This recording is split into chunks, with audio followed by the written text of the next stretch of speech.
ఈరోజు పాలిటిక్స్ పెద్దలు చిన్నారెడ్డి గారు లాంటి వాళ్ళు ఇక్కడ ఉన్నారు. పాలిటిక్స్ అన్నీ కూడా స్విగ్గీ పాలిటిక్స్ అయిపోయినాయి.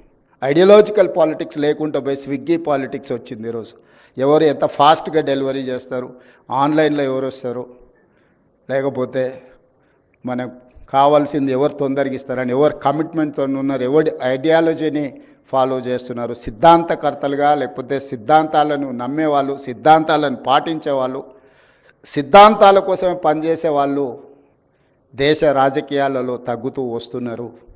ఇది ప్రజాస్వామ్య స్ఫూర్తికి, ప్రజాస్వామ్యానికి అత్యంత ప్రమాదం. ఈరోజు పాలిటిక్స్ పెద్దలు చిన్నారెడ్డి గారు లాంటి వాళ్ళు ఇక్కడ ఉన్నారు.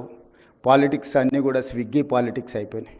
ఐడియాలజికల్ పాలిటిక్స్ లేకుండా పోయి స్విగ్గీ పాలిటిక్స్ వచ్చింది. ఈరోజు ఎవరు ఎంత ఫాస్ట్గా డెలివరీ చేస్తారు, ఆన్లైన్లో ఎవరు వస్తారు, లేకపోతే మనకు కావాల్సింది ఎవరు తొందరగా ఇస్తారని ఎవరు కమిట్మెంట్తో ఉన్నారు, ఎవరి ఐడియాలజీని ఫాలో చేస్తున్నారు, సిద్ధాంతకర్తలుగా లేకపోతే సిద్ధాంతాలను నమ్మేవాళ్ళు, సిద్ధాంతాలను పాటించేవాళ్ళు, సిద్ధాంతాల కోసమే పనిచేసే వాళ్ళు దేశ రాజకీయాలలో తగ్గుతూ వస్తున్నారు. ఇది ప్రజాస్వామ్య స్ఫూర్తికి, ప్రజాస్వామ్యానికి అత్యంత ప్రమాదం.